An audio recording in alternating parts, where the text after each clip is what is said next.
For 2 months, TCT cast and crew have been building sets, preparing props, and rehearsing. Why reasonable people go stark, raving, mad, whenever anything involving a Negro comes up. It's something I don't pretend to understand.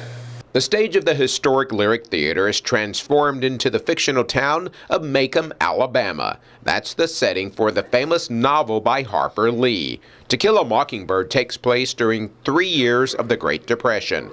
This is not the first time TCT has brought the classic story to the stage, and each time there is a strong commitment to getting everything right. When we put together our season of 5 shows each year, we look at a variety of opportunities for our patrons, and of course we always look at a classic theater experience. Cast members have been working hard, memorizing lines, making sure they're in the proper place on stage, and getting in character.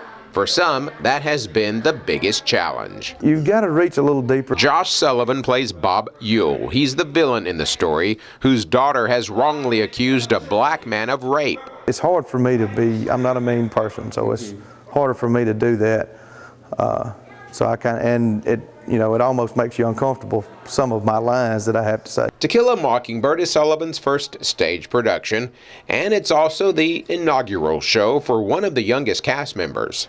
I've seen the movie before, and I've heard that the book's really good, and we thought it would be good for our whole family to be in it, so we all tried out, and all of us got one part. A main theme in the classic novel centers on race relations in the South in the 1930s. Cast members say the message is timeless.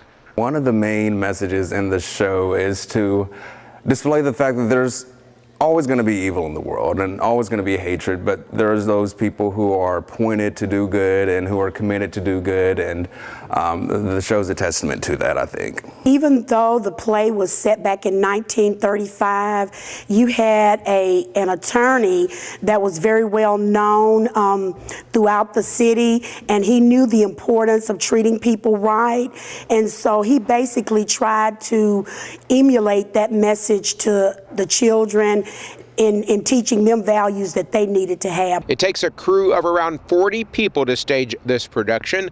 It starts Thursday night and runs through Saturday evening. It's part of an initiative known as Art Rocks, an emphasis focusing on dance, music, and theater in the city. In Tupelo, I'm Allie Martin, WCBI News.